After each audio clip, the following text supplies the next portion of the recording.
인조와 장철, 그리고 연준의 갈등. 인조는 백성과 신하가 자신에게 무조건적으로 충성을 다해야 한다고 생각했다. 따라서 자신의 아들도 생식하고 최명일 같은 충신들도 청에 넘겨버렸다. 또한 죽을 고비를 넘기고 온 포로들을 사지로 모았다.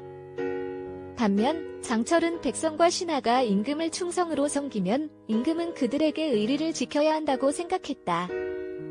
따라서 백성들의 생명권을 지키기 위해 청에 항전했고 포로들을 구하기 위해 노력했다. 이처럼 인조와 장철은 유학자로서 같은 가치관을 공유하고 있지만 백성과 신하의 관계에 대한 해석은 크게 달라다. 이러한 차이는 연준이라는 인물의 성장과 함께 더욱 극명하게 드러난다.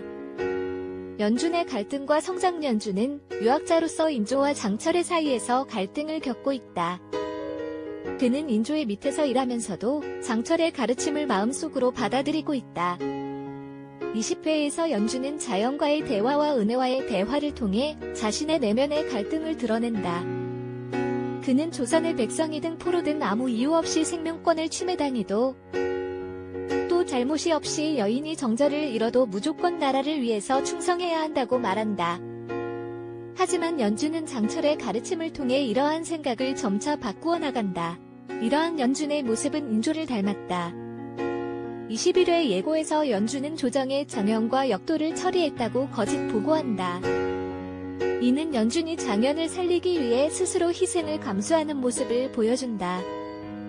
연준의 이러한 선택은 장철의 가르침을 실천한 결과이다. 장철은 마름론을 통해 백성을 위해 힘쓰는 자가 진정한 충신임을 강조했다. 연준은 장철의 가르침을 바탕으로 백성을 보호하기 위해 노력하고 있는 것이다. 양음의 선택. 양음은 장현을 향한 미련을 버리고 독립을 하기로 결심했다.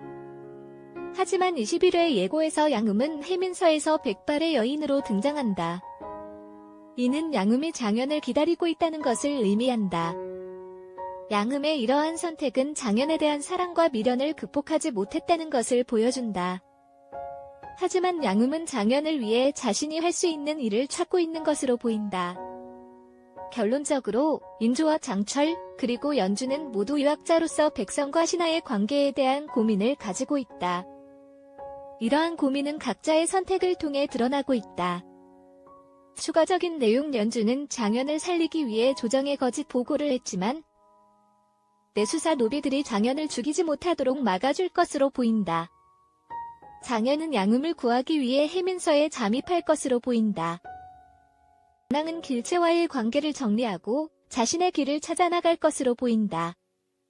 이러한 내용들은 드라마의 전개에 중요한 영향을 미칠 것으로 예상된다.